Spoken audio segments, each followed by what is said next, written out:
I'm going to tell you something that happened to me, and I need you to believe me, because if you do not, it will happen to you, and you will not be ready. My name is Andrew. I live alone in a small apartment on the third floor of an old building, the kind of building where the hallways smell like cleaning chemicals and the walls are thin enough to hear your neighbors breathe. I have lived here for 4 years. I know every sound this building makes, every creak, every pipe rattle, every footstep in the hallway. That is how I know something is wrong. It started on a Monday night. I was in bed, half asleep, when I heard a knock on my front door. Not loud, not aggressive, just 3 gentle knocks, like someone tapping with one knuckle. I looked at my phone. It was 2:47 in the morning. I got up and walked to the door.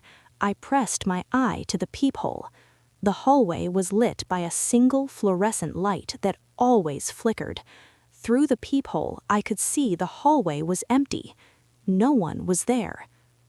I figured it was a neighbor who knocked on the wrong door, maybe drunk, maybe confused. I went back to bed. Tuesday night, same time, 2:47. 3 knocks, gentle, patient. I went to the peephole again. Empty hallway, no one. This time, I opened the door. I stepped into the hallway and looked both directions. Nothing, no one. Every door on my floor was closed.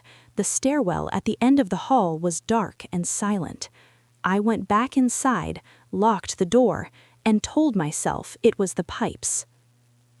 Wednesday night, 2:47, 3 knocks. This time, I was ready. I was sitting in a chair facing the door, wide awake, with every light in the apartment on. The moment the knocks came, I jumped up and looked through the peephole. Someone was there. A woman, standing right outside my door. She was facing me directly, her face inches from the peephole. She had dark hair, pale skin, and she was smiling. Not a normal smile, a smile that stretched too wide, a smile that showed gums above the teeth, a smile that did not reach her eyes. Her eyes were completely blank, like glass. I stumbled backward. My heart was hammering so hard I could feel it in my throat. I did not open the door. I did not speak. I stood in the middle of my apartment and waited. A minute passed, 2 minutes, 5. Then I heard her voice, soft, almost a whisper, coming through the door. "Andrew, I know you are in there. Will you let me in?" She knew my name. This woman I had never seen in my life knew my name. I did not respond. I stood there, barely breathing, until I heard footsteps, slow footsteps moving away from my door, down the hallway, toward the stairwell. Then silence. I did not sleep that night. Thursday morning, I went to the building manager, a grumpy old man named Victor, who lived on the ground floor. I told him someone was knocking on my door every night at the same time. I described the woman. Victor listened without expression. When I finished, he asked me one question. "Did you open the door?" "No." He leaned back in his chair and let out a breath. "Good." "Who is she?" Victor rubbed his face with both hands. He looked tired, not just sleepy, tired in a way that went deeper than sleep. "Apartment 3C, your apartment. Before you moved in, a man named Douglas Veen lived there. Quiet guy, kept to himself. He started complaining about knocking on his door in the middle of the night. Same thing you're describing. Same time, same 3 knocks. What happened to him?" "He opened the door." I waited for Victor to continue. He did not. "And then what?" I pressed. Victor opened a drawer in his desk and pulled out an old newspaper clipping. He handed it to me. The headline read, "Man found dead in apartment, no signs of forced entry." The article described how Douglas Veen had been found sitting in a chair in his living room. His door was locked from the inside. His windows were closed. There was no evidence that anyone else had been in the apartment. But Douglas Veen was not just dead. He had aged. The article said he was 34 years old, but according to the medical examiner, his body appeared to be that of a man well over 100. His skin was shriveled, his hair was white, his bones were brittle, as if every year of life had been pulled out of him in a single night. And on his face, frozen in death, was a smile, a wide, unnatural smile that stretched too far, a smile that showed gums above the teeth, the same smile I had seen through the peephole. I moved out of that apartment the next day. I did not go back for my furniture.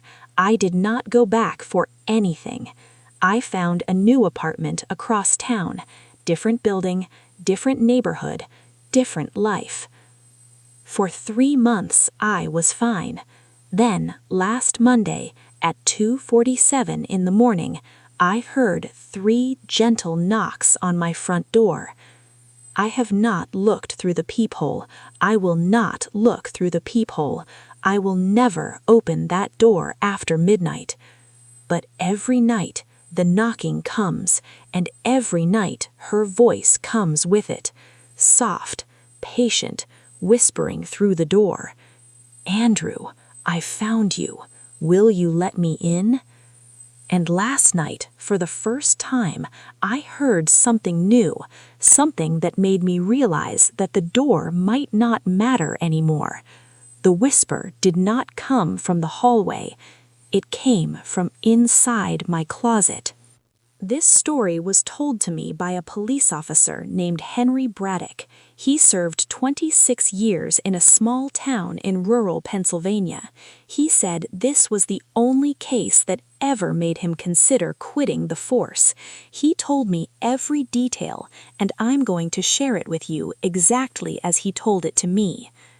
In 2009, a young couple named Ryan and Courtney Walsh bought a farmhouse about 10 miles outside of town. The house was old, built in the early 1900s, but it had been renovated and was in good condition. It sat on 3 acres of flat land surrounded by cornfields. The nearest neighbor was about a mile away. They moved in during the summer. Everything was normal for the first few months. Then, in October, Courtney called the police department.